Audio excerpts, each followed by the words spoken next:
आज हाम्रो अध्ययनको विषयवस्तुको रूपमा मोडल्स अफ करिकुलम डेसिमिनेसन पाठ्यक्रम प्रबोधीकरणका सिद्धान्तहरूको बारेमा आज हामीले छलफल गर्न गइरहेका छौँ। त्यसमध्येमा आज डोनाल्ड ए स्कोनको बारेमा उनले प्रस्तुत गरेको पाठ्यक्रम प्रबोधीकरण सम्बन्धी मोडलको बारेमा हामीले यहाँ चर्चा गर्छौँ।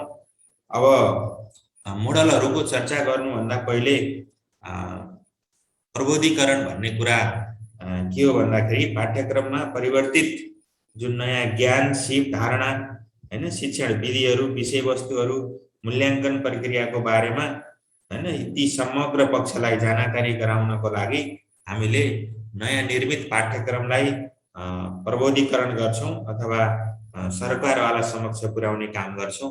त्यो नै वास्तवमा पाठ्यक्रम प्रबोधीकरण हो। अब यो पाठ्यक्रम प्रबोधीकरणको सन्दर्भमा दुईवटा नमुनाहरू प्रचलनमा रहेको पाइन्छ, बढी प्रचलनमा रहेका छन्। त्यसमध्ये एउटा स्कोन मोडल र अर्को ह्याभलक मोडल गरेर दुईवटा मोडल छन्। र स्कोन मोडल को सम्बन्धमा हेर्यो भने उनले स्कोनले पाठ्यक्रम प्रबोधीकरणका लागि तीनवटा नमुना अगाडि सारेका छन्। त्यसमा चाहिँ उनले मुख्य गरी आफ्नो किताब beyond the stable public and private learning in the changing society भनेर 1971 मा एउटा पुस्तक प्रकाशन गरेका थिए। त्यो पुस्तकमा उनले तीन प्रकारको प्रबोधीकरण नमुनाहरू प्रस्तुत गरेका छन्। त्यसमा एउटा सेन्ट्रल पेरिफेरी मोडल, अनि प्रोलिफरेसन अफ सेन्टर मोडल र शिफ्टिङ सेन्टर मोडल गरेर तीन किसिमका मोडलहरू, अथवा यसलाई नेपालीमा केन्द्र वरिपरि नमुना अथवा मुख्य चाहिँ केन्द्रलाई मेन मान्छ यसमा। अनि प्रोलिफरेसन अफ सेन्टर मोडल केन्द्रहरूको आकस्मिक वृद्धि नमुना भनेर बहुकेन्द्रको कन्सेप्ट छ। त्यस्तै शिफ्टिङ सेन्टर मोडल भनेर केन्द्रहरूको परिवर्तित नमुना भनेर अनिश्चित केन्द्रसँग सम्बन्धित गरेर तीनटा मोडल अगाडि प्रस्तुत गरेका छन्। यसमध्येमा पहिलो हामीले चाहिँ सेन्टर पेरिफेरी मोडल भनेर भन्छौँ, त्यो केन्द्र र वरिपरि नमुना। यसले चाहिँ मुख्य गरी केन्द्रलाई जोड दिएको हुन्छ। यसका केही मान्यताहरूलाई मैले पहिला अगाडि राख्न चाहन्छु। सेन्टर पेरिफेरी मोडलले पाठ्यक्रमको प्रसार अथवा प्रसार गर्दाखेरि केन्द्रीय निकायबाट पूर्ण रूपमा नियन्त्रित हुन्छ भन्ने कुरा छ एउटा। त्यस्तै आएका जुन नयाँ विचारहरू, पाठ्यक्रमबाट आएका नयाँ विचार, विधि, धारणा, अभ्यासलाई प्रसार गर्नु पूर्व त्यसको विस्तृत रूपमा योजना र तयारी गर्नुपर्छ भन्ने मान्यतालाई पनि यसले राखेको छ। अनि अर्को, कुनै पनि कुराको प्रसार एकल माध्यम ओन वे हुनुपर्छ अथवा केन्द्रले स्थानीयमा पठाउने खालको ओन वे प्रक्रिया हुनुपर्छ भन्ने कुरा छ। प्रसार गर्दाखेरि केन्द्रबाट आसपास वा वरिपरिका पाठ्यक्रमका उपभोक्ता समक्ष प्रसारण गर्नु, सिधै प्रसारण हुनुपर्छ भन्ने मान्यता छ। त्यस्तै गरेर हामीले प्रबोधीकरण गर्दा प्रसारणको प्रभावकारिता केमा निश्चित हुन्छ त भने केन्द्रको साधन स्रोत कस्तो छ, दूरी कति टाढा नजिक छ भन्ने कुरामा निर्भर गर्छ भनेर भनेको छ। हाम्रो नेपालको सन्दर्भमा पनि पाठ्यक्रम विकास केन्द्रले निर्माण गरेको पाठ्यक्रम विगतमा क्षेत्रीय शिक्षा निर्देशनालय, जिल्ला शिक्षा कार्यालय, स्रोत केन्द्र, विद्यालय, शिक्षक र विद्यार्थी गरेर यसरी चाहिँ केन्द्रबाट सरकारवाला समक्ष पुर्याउने मोडलकै रूपमा, सेन्टर पेरिफेरी मोडलकै रूपमा अगाडि बढेको देखिन्छ। अब यो मोडलको सन्दर्भमा किनलेले सन् 2004 मा केही विचारहरू प्रस्तुत गरेको कुरा छ। त्यसमा चाहिँ उनले के भनेका छन् त भन्दाखेरि केन्द्र र वरिपरिको नमुनाको मुख्य अभिप्राय वास्तवमा भन्ने हो भने पाठ्यक्रमको प्रबोधीकरण गर्नुभन्दा अगाडि हैन नै एउटा त्यसमा आएका नयाँ विचारहरू, विषयहरू, अभ्यास, प्र्याक्टिसेसहरूको बारेमा त्यो पुरै केन्द्रको नियन्त्रणमा हुन्छ त्यो, अथवा कुनै पनि त्यसको नियन्त्रण गर्ने कुरा, प्रसार गर्ने कुरा, अभ्यास गर्ने कुरामा पूर्ण व्यवस्थापन र नियन्त्रण गर्ने काम पूर्ण रूपमा केन्द्रले गर्छ भनेर भनेको छ। The centre periphery approach is that is which the process of dissemination must be controlled, centrally controlled and managed भनेर भनिएको छ। That the innovation is planned and prepared in the detail prior to dissemination, and that the process of that dissemination is on way from the center out to the consumer own the periphery भनेर भनेको छ, जुन कुरा मैले भनिसकेँ। तपाईले केन्द्रबाट पेरिफेरीमा अथवा अन्य ठाउँमा सिधै प्रसारण गर्ने वन वे हुनुपर्छ भन्ने मान्यतालाई किनलेले अगाडि ल्याएको कुरा पनि यहाँ देखाइएको छ र पूर्ण रूपमा त्यो हामीले चाहिँ प्रसारण गर्नुभन्दा पहिले नै त्यसको पुरा प्लानिङ गरेर केन्द्रबाट स्थानीयमा अथवा अन्य केन्द्रहरूमा सिधै पठाइनुपर्छ भन्ने कुरा छ। त्यसलाई सेन्ट्रल पेरिफेरी मोडलको रूपमा किनलेले चर्चा गरेका छन्। अब यसको केही बेसिक एलिमेन्ट्सहरू छ अथवा सेन्ट्रल पेरिफेरी मोडलले के मान्यता राख्दछ भन्ने बारेमा तीनटा कुरा छ। यसको तीनटा आधारभूत बेसिक एलिमेन्ट्सहरू भनेर भन्ने गरिएको छ। The innovation is to be disseminated exit fully realise it's essential prior to its diffusion भनेर भनेको छ। यो भन्न खोजेको के हो भने प्रबोधीकरण गर्नुपर्ने कुराहरू, हामीले जे प्रबोधीकरण गर्छौं, जे प्रसारण गर्नुपर्ने कुराहरू छन्, त्यो प्रसारण गर्नु अगाडि नै पूर्ण रूपले महसुस गरिएको हुन्छ। पूर्ण रूपमा महसुस गरिएको हुनुपर्छ। त्यो कसरी प्रसारण गर्ने, के गर्ने भन्ने कुरालाई पूर्ण रूपमा महसुस गरिएको हुनुपर्छ भन्ने कुरा छ यसमा। यदि चाहिँ पूर्ण रूपमा महसुस गरिएन भने त्यति बेला चाहिँ त्यसबाट त्यो हाम्रो अपेक्षा अनुसारका कुराहरू त्यहाँ पुग्न सक्दैनन् भनेर यसमा भनिएको छ। अथवा हामीले प्रसारण गर्नुको भन्दा डिफ्युजन गर्नुभन्दा पहिले नै त्यसको बारेमा पूर्ण रूपमा महसुस गरिएको अथवा के कुरा पठाउने, कसरी पठाउने, कस्तो विचार पठाउने, कस्तो विषयवस्तुहरूलाई त्यहाँ समक्ष पुर्याउने भन्ने कुराहरू प्री प्लान गरिएको हुनुपर्छ भन्ने कुरा हो। त्यस्तै दोस्रो कुरा यसमा के छ भने diffusion is the moment of an innovation from a centre out to its ultimate user भनेर भनेको छ। प्रसारण गर्ने कार्य भनेको वास्तवमा केन्द्र बाहिर रहेका वास्तविक प्रयोगकर्तामा पुर्याउनु हो भनेर यसले भनेको छ। यो केन्द्र बाहिरका वास्तविक प्रयोगकर्तामा हामीले प्रबोधीकरण गर्यो भनेको यदि विद्यार्थीलाई बनाएको पाठ्यक्रम हो भने शिक्षक विद्यार्थी समक्ष त्यो कुरा पुगेन भने त्यसको कुनै अर्थ हुँदैन। त्यसकारणले हामी सिधै जसलाई पुर्याउनु पर्ने हो त्यसैसँग सिधै पुर्याउनु पर्छ भन्ने मान्यता पनि राखेको छ। अनि तेस्रोमा चाहिँ के भनेको छ भने direct diffusion is a centrally managed process of dissemination, training and provision of the resources and incentives भनेको छ। यो भनेको के हो भने हामीले चाहिँ जुन प्रत्यक्ष प्रसारण अथवा एउटा एक केन्द्रले आयोजना गरेको जुन प्रबोधीकरण छ त्यसले सञ्चालन गर्ने तालिम हुन सक्छ तथा साधन र सुविधाहरू जुन प्रदान गर्नुपर्ने हुन्छ। हामीले यदि डिफ्युजन हामीले चाहिँ कुरा मात्रै पुर्याएर भएन, त्यसको लागि आवश्यक पर्ने मेटेरियल्सहरू के हुन सक्छन्, के तालिमहरू हुन सक्छन्, रिसोर्सेसहरू आवश्यक त्यो कार्यक्रम आयोजना गर्ने अथवा लागू गर्नेलाई केही इन्सेन्टिभ्सहरू हुन सक्छ, त्यसको व्यवस्था गर्नुपर्छ भनेर यसरी चाहिँ यो एप्रोचको मान्यताहरू रहेको देखिन्छ। अब हाम्रो नेपालमा पनि यही विधिबाट, यही सेन्टर पेरिफेरी एप्रोचबाट नै हाम्रो हरेक कुराहरू अथवा पाठ्यक्रम सम्बन्धी हरेक कुराहरू अगाडि बढेको देखिन्छ। मैले तपाईहरुलाई यहाँ एउटा चित्र मार्फत पनि यहाँ मैले एक्सप्लेन गर्न चाहन्छु। यहाँ चित्रमा के देखाइएको छ भने बीचमा प्राइमेरी सेन्टर भनेर भनिएको छ। प्राइमेरी सेन्टर भनेको कुनै पनि कन्सेप्ट जसले डेभलप गर्यो अथवा हाम्रो नेपालको लागि पाठ्यक्रम विकास केन्द्र हुन सक्छ। पाठ्यक्रम विकास केन्द्रले अब आफूले निर्माण गरेको जुन पाठ्यक्रम छ त्यो त्यसको लागि जुन ल्याएको नयाँ विचार छ, तालिमहरू छ, धारणाहरू छ, त्यसलाई सिधै सरकारवालासँग भनेको यहाँ अन्य साइडमा जुन रहेका अन्य सरकारवाला स्कुलहरूसँग सम्बन्धित टिचरहरूसँग डाइरेक्टली पुर्याउने काम गरेको छ। यहाँ सिधै केन्द्रबाट, यहाँ तपाईलाई मैले देखाइरहेको छु, यहाँ केन्द्र प्राइमेरी सेन्टरबाट अन्य सेन्टरमा डाइरेक्टली नै पठाउँछ। यहाँ चाहिँ एउटा सेन्टर मार्फत अर्को सेन्टरमा पठाउने होइन कि यसमा डाइरेक्टली पठाउने व्यवस्था गरिन्छ भने त्यसलाई हामी सेन्टर पेरिफेरी मोडल भनेर भन्न सक्छौँ। यो चित्रबाट तपाईहरुले प्रष्टसँग देख्न सक्नुहुन्छ। यहाँ प्राइमेरी सेन्टर एउटा छ तर अन्य सेन्टरहरू एक भन्दा बढी छन्। जहाँ आवश्यक छ त्यहाँ सिधै डाइरेक्टली त्यहाँ तालिम हुन सक्छ, साधन स्रोतहरू हुन सक्छ, नयाँ प्रविधि हुन सक्छ, नयाँ धारणाहरू हुन सक्छ, नयाँ विचारहरू हुन सक्छ, त्यो क्रमशः पठाइएको छ। यस्तो किसिमको कन्सेप्टलाई हामी सेन्टर पेरिफेरी नमुना भनेर हामी भन्छौँ अथवा केन्द्र र वरिपरि नमुना। यसमा मुख्य केन्द्र नमुना भनेर पनि तपाईहरुले यसलाई भन्न सक्नुहुन्छ।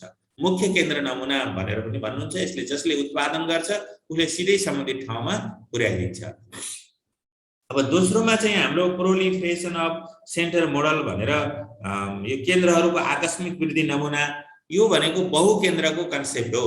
यहाँ तपाईले सरसर्ती हेर्नुस्, proliferation of the centre model is elaboration of the centre periphery pattern हो, जुन यसभन्दा अगाडि हामीले तपाईको केन्द्र र वरिपरि नमुनालाई अलिकन इलाबोरेट गरेको मोडल भनेको प्रोलिफरेसन अफ सेन्टर मोडल हो भनेर भनिएको छ। In which there are secondary as well as primary centre, त्यहाँ चाहिँ सेकेन्डरी सेन्टर पनि हुन्छ, प्राइमेरी सेन्टर पनि हुन्छ। अघि चाहिँ के थियो, प्राइमेरी सेन्टर मात्रै थियो, सेकेन्डरी सेन्टर थिएन। Secondary centres engage in the division of the innovation भनेपछि एउटा मुख्य केन्द्रबाट सहायक केन्द्रमा पठाइसकेपछि सहायक केन्द्रहरूले फेरि अन्य ठाउँमा प्रसारण गर्ने व्यवस्था रहेको हुन्छ भन्ने कुरा छ। अनि primary centre support and manage secondary centre, हाम्रो जुन अघि देखाए जस्तै प्राइमेरी सेन्टर छ, त्यो प्राइमेरी सेन्टरले चाहिँ सेकेन्डरी सेन्टरलाई चाहिँ के गरेको हुन्छ, हरेक कुरामा सपोर्ट गरेको हुन्छ। त्यहाँ आवश्यक जे पर्छ ती चीजहरुमा सपोर्ट गर्ने काम प्रोलिफरेसन अफ सेन्टर मोडलमा गरिन्छ। The limits to reach and effectiveness of the new depend now on the primary center available to generate support and manage the new center। तपाईको प्राइमेरी सेन्टर नै यदि कमजोरी छ अथवा इफेक्टिभली प्राइमेरी सेन्टरले नै गर्न सकेको छैन भने त्यहाँ सेकेन्डरी सेन्टरले न्यू सेन्टरहरूले राम्रोसँग काम गर्न सक्दैनन्, एउटा कुरा। अर्को कुरा सेकेन्डरी सेन्टरको पनि कति खुबी छ, कतिको क्षमता छ, त्यसको रिसोर्सेसहरु कस्तो छ भन्ने कुराले फेरि न्यू सेन्टरहरु कस्तो हुने भन्ने कुरामा डिपेन्ड गर्छ भन्ने कुरा चाहिँ यसमा देखाइएको छ। यसरी चाहिँ यो स्कोनको यो कन्सेप्ट भनेको बहुकेन्द्रको कन्सेप्ट छ। यसलाई पनि मैले चित्रबाट तपाईलाई देखाउन चाहन्छु। प्रोलिफरेसन अफ सेन्टर मोडल भनेर यहाँ देखाएको छ, एकदम क्लियर छ यो चित्रमा। प्राइमेरी सेन्टर छ बीचमा, यहाँ हेर्नुस् बीचमा प्राइमेरी सेन्टर छ, यो प्राइमेरी सेन्टर हो। प्राइमेरी सेन्टरबाट सेकेन्डरी सेन्टर अथवा सेकेन्ड सेन्टरमा गयो, यसलाई सेकेन्डरी सेन्टर भन्न पनि सक्नुहुन्छ। अनि यहाँ पनि सेकेन्डरी सेन्टर छ, एक भन्दा बढी सेकेन्डरी सेन्टरहरुमा यसले पठाउँछ। अनि यो सेकेन्डरी सेन्टरले फेरि आफ्नो सेन्टर अर्को सेन्टर क्रिएट गर्छ। यहाँ प्राइमेरीले 4 वटा क्रिएट गर्यो भने उसले फेरि एउटाले फेरि 3 टा क्रिएट गर्छ। अनि यसले फेरि अर्को पनि गर्न सक्छ, अर्कोले अर्को गर्न सकेर यसरी चाहिँ तपाईको सेन्टरहरु क्रिएट गर्दै जाने, सेकेन्डरी सेन्टरहरु क्रिएट गर्दै गएर जस्तै मैले अघि पनि भनिसके तपाईको एउटाले अर्कोलाई अर्कोले अर्कोलाई अर्कोले अर्कोलाई, जस्तो हाम्रो नेपालको सन्दर्भमा केन्द्रले सिधै चाहिँ विद्यालयमा पठाउने कन्सेप्ट सुरुमा थियो। अनि अहिले चाहिँ अब कर्मश के भएको छ त भन्दाखेरि केन्द्रले प्रदेशमा जानकारी गराउँछ अथवा प्रदेश स्तरीय रूपमा हुन्छ, प्रदेशले स्थानीय रूपमा र स्थानीय निकायका सरकारहरूले फेरि आफ्ना विद्यालयहरुमा यसरी चाहिँ केन्द्र स्थापना गर्ने खालको प्रोलिफरेसन सेन्टर मोडलको कन्सेप्ट अहिले हाम्रो संघीय राज्य संरचनामा यो कुरा अलिकन देखिएको छ। तर यसले चाहिँ के गरेको छ भन्दाखेरि अलिकन एकात्मक राज्य व्यवस्था अथवा पञ्चायती व्यवस्था भन्नुस् र नेपालको पञ्चायती व्यवस्थामा केन्द्रले जे भन्छ त्यही कुरो चाहिँ सिधै चाहिँ सम्बन्धित क्षेत्रमा लागू हुन्थ्यो, सिधै उसैले अनुगमन गर्थ्यो। तर अहिले आएर यो बहुदलीय व्यवस्थाहरुमा चाहिँ सेन्टर, यो सब सेन्टरहरु, प्रोलिफरेसन सेन्टरहरु अलि बढी हुने देखिन्छ। यसका केही राम्रा पक्षहरु केही नराम्रा पक्षहरु पनि छन्। यद्यपि यो मोडल पनि राम्रो मोडल छ। यस किन भन्दा केन्द्रले चाहिँ एउटा खास सेन्टरहरु डेभलप गर्छ अथवा खास मान्छेहरुलाई ट्रेनिङ दिन्छ र तिनीहरुले फेरि सम्बन्धित ठाउँमा गएर आफू ट्रेनर भएर अरूलाई चाहिँ जानकारीहरु दिने खालको यो मोडल पनि प्रभावकारी नै देखिन्छ। साधन स्रोत दूरीको हिसाबले कतिपय ठाउँमा यो पनि महत्त्वपूर्ण हुन्छ। सबै सेन्टरबाट नै स्थानीय तहमा पुगेर कार्यक्रमहरु सञ्चालन गर्दाखेरि मानवीय स्रोत साधनहरु, स्थानीय स्रोत साधनको उपयोगिताका कुराहरुमा त्यहाँ चाहिँ कमजोरीहरु देखिने अथवा त्यसको वृद्धि र विकासमा बाधा देखिने जुन परिस्थिति रहन्थ्यो, अब केन्द्रले एउटा खास निकायहरुमा त्यसको प्रशिक्षण गर्छ अथवा जानकारी दिन्छ र त्यसले फेरि आफू सहायक केन्द्र एउटा केन्द्रकै रूपमा स्थापित भएर अन्य सहायक केन्द्रहरु स्थापना गरेर अगाडि बढ्छ। जस्तो हाम्रो विद्यालयहरुमा पनि विद्यालय छ, तर विद्यालय भन्दा माथि स्रोत केन्द्र छ, स्रोत केन्द्र भन्दा माथि चाहिँ स्थानीय सरकारको शिक्षा विभाग छ, अनि त्यो शिक्षा भन्दा माथि फेरि प्रदेश शिक्षा हेर्ने निकाय छ, अनि प्रदेश भन्दा माथि हाम्रो मन्त्रालय छ। यसरी प्रोलिफरेसन सेन्टर मोडलहरु यसरी चाहिँ हाम्रो देखिन्छ। अब यो कन्सेप्ट लगभग क्लियर भयो होला। अनि त्यस्तै अर्को शिफ्टिङ सेन्टर मोडल भनेर भन्छ। यो चाहिँ अनिश्चित केन्द्रहरु, यसमा तपाईले के सम्झनुस्, यसमा केन्द्र निश्चित हुँदैन हैन, केन्द्रहरुको परिवर्तित नमुना भनेर भनिन्छ। यसमा कुन केन्द्रले चाहिँ कुनै पनि कुरा नयाँ विचारहरू तालिमहरू सञ्चालन गर्ने हो भन्ने कुरो निश्चित हुँदैन। तर चाहिँ त्यहाँ चाहिँ नयाँ कुराहरू, नयाँ मूल्यहरू, नयाँ मान्यताहरू अगाडि बढिरहेका हुन्छन्। र यसै सन्दर्भमा यहाँ shifting centre model is having neither a clearly establish centre nor stable centrally establish manage. कुनै त्यस्तो सेन्टर हुँदैन, स्थिर सेन्टर हुँदैन जसले चाहिँ कुनै पनि प्रोग्रामलाई अगाडि लैजाओस्। त्यसरी हाम्रो यसभन्दा अगाडि सेन्टरहरू, सब सेन्टरहरूको कुरा गर्यौँ भने यहाँ कुन सेन्टरले त्यो काम गरिरहेछ भन्ने कुरा चाहिँ थाहा हुँदैन यसमा। The moment must be seen as the loosely connected, shifting and evolving whole in which the center come and go to manage, emerge, rise and fall. तर के हुन्छ त भन्दाखेरि कति कुरा मानवीय जनचेतना हामी बढ्दै जान्छ शिक्षाको कारणले हैन, प्रजातान्त्रिक मूल्य मान्यता, संस्कार विकास, राजनीतिक परिवर्तनको सँगसँगै मान्छेहरुमा के कुरा भने हरेक कुरामा एउटा अवेयरनेस चाहिँ अगाडि बढिरहेको हुन्छ। त्यो अवेयरनेस चाहिँ अगाडि बढ्ने सन्दर्भमा मान्छेले अटोमेटिक नयाँ मूल्यहरूको बारेमा एउटाले अर्कोलाई प्रसारण गर्छ। जस्तै सम्झनुस् नेपालमा सुरुमा कोरोना सम्बन्धी खोपको बारेमा चर्चा हुँदै गर्दा यहाँ कुनै सेन्टरले व्याख्या गरेको थिएन, तर त्यहाँ के भइदियो त भन्दाखेरि पहिला सुरुमा कसैले हल्ला गर्दै यो खोप लगायो भने त दुईटै आँखा ड्यामेज हुन्छ अरे, खोप लगायो भने त प्यारालाइसिस हुन्छ अरे, खोप लगायो भने त बुढाबुढी त बाध्दैन अरे। यस्तो हल्ला आयो, कहाँबाट आयो, कसले गर्यो थाहा भएन, कुन सेन्टरबाट त्यो कुरो निस्क्यो भन्ने थाहा भएन।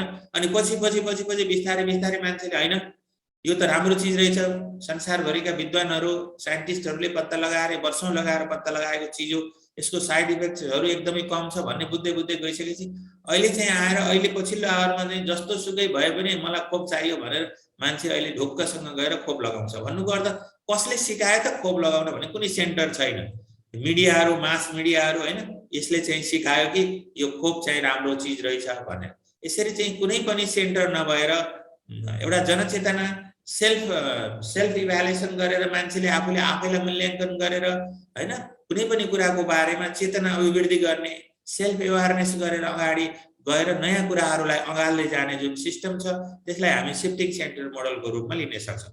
र यसको फिचरहरूलाई हेरेर पनि तपाईहरुले केही कुरा भन्न सक्नुहुन्छ।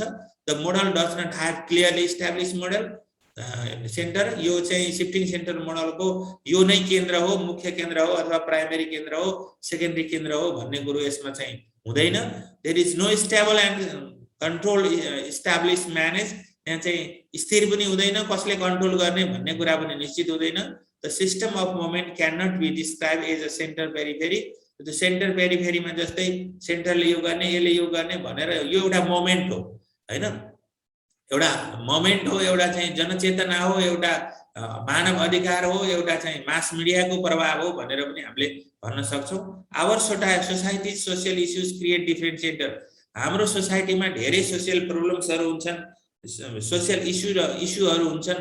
त्यही सोसियल प्रब्लम र सोसियल इस्युजहरूले हाम्रो डिफरेन्ट सेन्टरहरू क्रिएट गर्छन्। जस्तै भन्नुस् न, एकजना महिलालाई अर्कोले चाहिँ मेरो घरमा चाहिँ तपाईको घरमा डेरा छ अथवा डेरा मैले पाउँछु भनेर उ एउटा सोध्न गयो, अर्कोले सुरुमा चाहिँ हुन्छ भन्यो, अनि पछि बुझ्दै जाँदाखेरि उसको फ्यामिलीमा त्यति इजी नहुने देखेर हुँदैन तपाईहरुलाई मैले दिन सक्दिन भन्यो। तर अर्कोले के भन्यो, म दलित भएको कारणले मैले चाहिँ कोठा पाइन भनेर सञ्चारको माध्यममा आइदियो। अनि त्यहाँ इस्यु के जन्मियो त भन्दा दलित प्रथाहरू, छुवाछुतको प्रथा अझै नेपालमा छ, यस्तो किसिमको संस्कारहरू छ भन्ने कुराले चाहिँ एकदमै प्रचार पायो के। भनेपछि तर सेन्टर को हो त, कहाँबाट त्यो कुरा उठ्यो भन्ने कुरा, त्यो महिलालाई पनि उले पनि पछि मिडियामा आयो, यो महिला पनि ऊ स्वतस्फूर्त आफैले चाहिँ त्यो त्यसरी आफ्नो परिचय किन दिँदै हिँड्यो, म कामीकी छोरी हुँ भनेर उसले किन भन्यो भन्ने धेरै बहसहरू भए।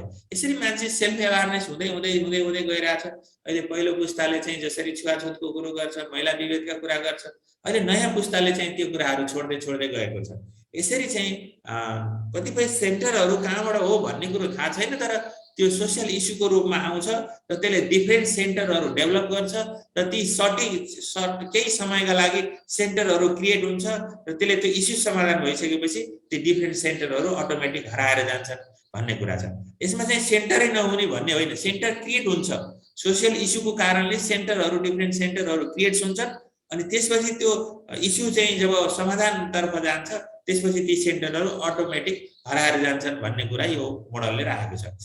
When after solving the problems, issue center are collapsed, मैले अघि भनिसके जब चाहिँ प्रब्लमहरू समाधान हुँदै जान्छ हाम्रो इस्यु सेन्टरहरू क्रमशः त्यो कोल्याप्स भएर हराएर जान्छ। This model appears to be demand based then the deliberate based. प्रसार गर्ने भन्दा पनि मागको आधारमा अगाडि बढ्ने कुरा छ भनेर भनेको छ। यसलाई पनि मैले एउटा क्रिएट गरेको छु, म आफै क्रिएट गरे हो। शिफ्टिङ सेन्टर मोडलमा यो हुन सक्छ, न्यू म्यासेजहरू हुन सक्छन् समाजमा, मास मिडिया छ हाम्रो समाजमा, ह्युमन राइटका कुराहरू, मानव अधिकारका कुराहरू छन्, एवारनेसका कुराहरू हाम्रो सोसाइटीमा छन्।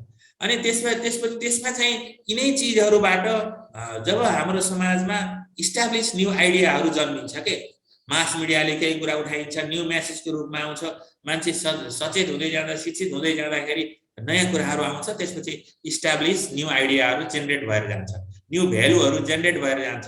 अनि त्यसलाई फेरि मान्छेले के गर्छ भन्दा सेल्फ एवारनेस, आफै सचेत हुन्छ, त्यसपछि उसले एउटा चाहिँ के गर्छ, त्यो इस्युलाई एउटा समाधानतर्फ लैजान्छ। यो कुरा ठिक रहेछ, यो कुरा बेठिक रहेछ, यो राम्रो रहेछ, यो नराम्रो रहेछ भनेर राम्रोको पक्षमा एउटा ठुलो समूह जमातले त्यसलाई एक्सेप्ट गरिदिन्छ अनि त्यसपछि अर्को समूहले चाहिँ त्यसलाई रिजेक्ट गरिदिन्छ। जस्तै भन्नुहोस् न, हिजो मात्रै चाहिँ हाम्रो संसदीय व्यवस्थामा एउटा अचम्मको परिवर्तन भयो। जबकि 61 सिट ल्याएर जितेको एउटा पार्टीले 165 सिट ल्याइदियो।